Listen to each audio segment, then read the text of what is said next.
gente escolheu, ou onde a gente não escolheu em si, mas precisou, foi necessário. Então, existem os abortos intencionais também. Às vezes lá atrás, numa adolescência, engravidou, tomou um susto, engravidou de uma pessoa que não queria nada com você, teve uma relação extraconjugal, engravidou, era uma relação proibida. Então a gente não julga, tá? Então é comum. É comum acontecer. Não tô falando que é certo, errado, não tô naturalizando. Só estou falando que a probabilidade da gente ter vivenciado isso, ela é muito alta. Muitas de nós temos problemas, né, no ventre, recorrentes, dificuldades de engravidar, irritações, inflamações, ovários policísticos, e às vezes até uma doença um pouco mais séria por causa disso, né? Memória de aborto dentro do ventre, seja independente da forma que foi, inconsciente, espontâneo, pelo dia seguinte ou causado. O ventre, ele vai sentir da mesma forma, né? Então é interessante a gente olhar isso para ter consciência do que o meu ventre carrega. Muitas vezes o ventre ele tá ali a serviço para falar, tipo assim, oi, teve um serzinho ali antes, ele precisa ser reconhecido, então eu vou sintomatizar para você olhar para isso. Um dia a gente conversa mais sobre isso, que é muito interessante, importante nós mulheres olharmos, tá? Para isso. Então, dentro da constelação, a gente vai trazer a primeira lei. Qual a primeira lei? A maioria já tá aqui frequentando, já conhece, a do pertencimento. Então, tudo e todos têm um direito igual de pertencer, ok?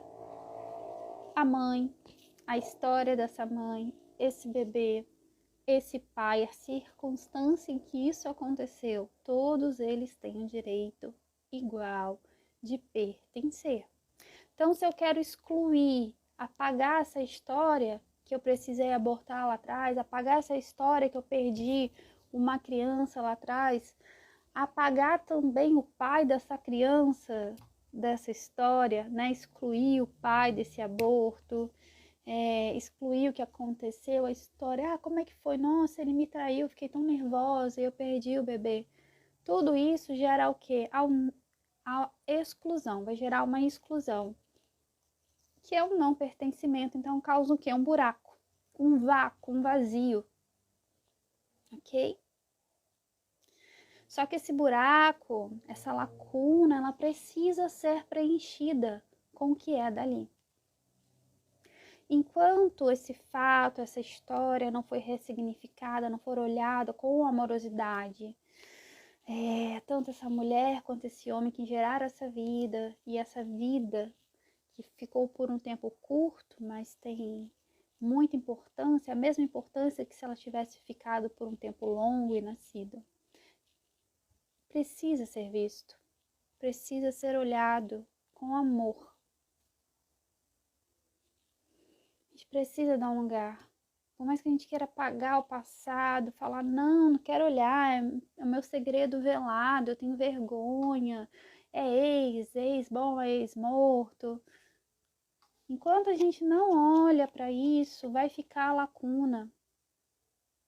E aí essa lacuna, ela vai gerar uma falta na nossa alma, uma dor na nossa alma.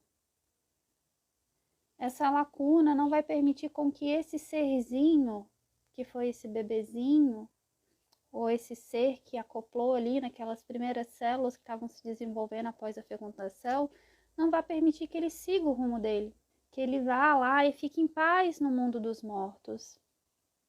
Não vai permitir que eu, que estou aqui no mundo dos vivos, fique no mundo dos vivos, porque a minha alma vai estar ali de alguma forma atrelada àquele vazio, aquela lacuna que não foi preenchida. E aí eu vou para onde? Eu vou lá para o mundo dos mortos, no sentido de eu fico agarrada àquela história, aquele passado, aquele luto, aquele aborto.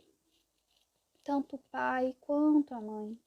A maioria que estão aqui são mulheres, mas eu estou falando também para os homens, para os pais. Então, essa lacuna, esse lugar, ele precisa ser preenchido com o que é dele. E quando aquilo é preenchido, ganha um lugar, um novo olhar, apazigua, e todos se liberam. Todos podem seguir cada um para o seu lugar. A gente para o nosso presente, futuro, deixando o passado lá. Os vivos vão para os mundos dos vivos, os mortos vão para o mundo dos mortos. Eu posso ir para uma nova relação, deixar aquele parceiro que era o pai desse aborto lá no passado. A gente pode seguir para onde a gente precisa, sem estar amarrado, emaranhado, travado, na falta, sem fluxo, com culpa, com mágoa. A gente não precisa carregar isso, mas precisa, para se liberar, resolver. E aí tem pessoas que falam, eu não quero olhar para isso porque dói muito. E para a gente curar, a gente precisa sentir, dar um lugar ao sentir, sentir essa dor, sentir esse luto. Não quer dizer que você vai ter que ficar anos chorando, não. É olhar e deixar aquilo tocar a sua alma, deixar esse fisgada que eu estava sentindo aqui no peito vir e falar, ai, dói, dói mesmo, foi duro, foi difícil, dói. Sente. Mas aí em seguida o que você faz? Você solta. Não ficar identificado se martirizando. Mas é preciso sentir. Se eu não sentir, eu não dou um lugar. Não tem como só dar um lugar aqui na consciência. Ah, deu um estalo, puf, aconteceu comigo. Então, na minha cachola, eu vou falar que dei um lugar, mas eu não dei o lugar aqui, ó, no coração. Eu não me permiti sentir aquilo. E às vezes vai ser desconfortável, porque a gente vai sentir uma dor. Porque é uma perda, é uma história de dor. E eu preciso senti-la. Mesmo que seja por alguns dias, horas, semanas, aquilo precisa vir para em seguida eu me esvaziar daquilo e me liberar.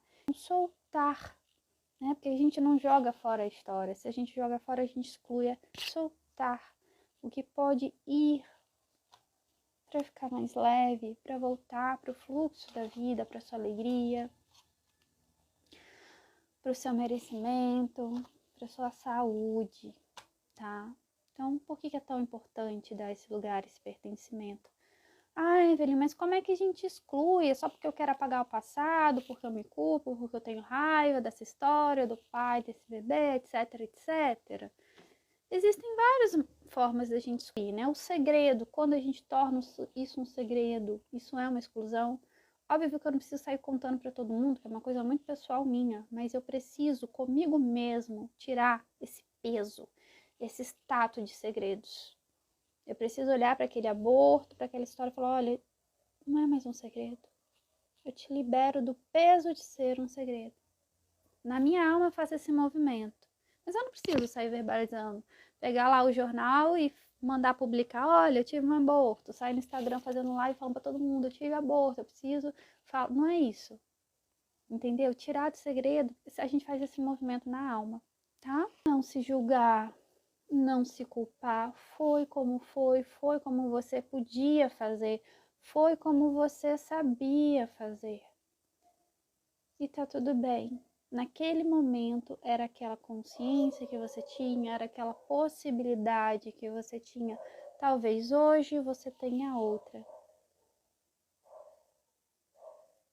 Mas respeita aquele eu do passado, as circunstâncias do passado, a decisão que você precisou tomar naquele passado. Se libera disso. Se libera desse lugar de punição, de se martirizar, de se auto-flagelar.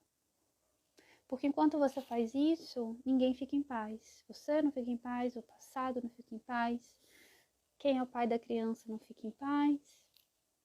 E a criança, o bebê, o aborto, não fica em paz, tá bom? Então solta. E tomar consciência também. A gente não sabe, então se a gente não sabe, como que a gente vai dar um lugar aqui? Então a gente acaba excluindo também por não saber, por não ter consciência, ainda mais quando é pílula do dia seguinte ou um aborto espontâneo. E aí às vezes a gente vai descobrir como? Quando algo travou na minha vida, eu adoeci, deu alguma M e eu fui lá constelar ou fui fazer algum outro processo de terapia breve e alguém me avisou que isso acontecia porque esse aborto não tinha sido reconhecido, esse filho não tinha sido reconhecido, tá? Outra forma de exclusão que a gente faz às vezes automaticamente e não percebe. Evelyn, eu sei que eu tenho um aborto, mas eu incluo. Tá, muitas vezes a gente vai se tocar assim, alguém pergunta assim, quantos filhos você tem? E aí você tem 2 filhos vivos, mas você teve 2 abortos, tá?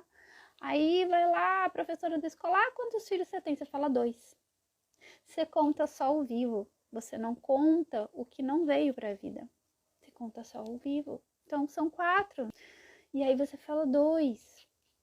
E às vezes a gente pergunta para mamãe, quantos irmãos eu tenho? A mamãe fala, não, você é filho único. Só que antes teve um aborto. Você não é filho único. Então, isso também vai gerando a exclusão.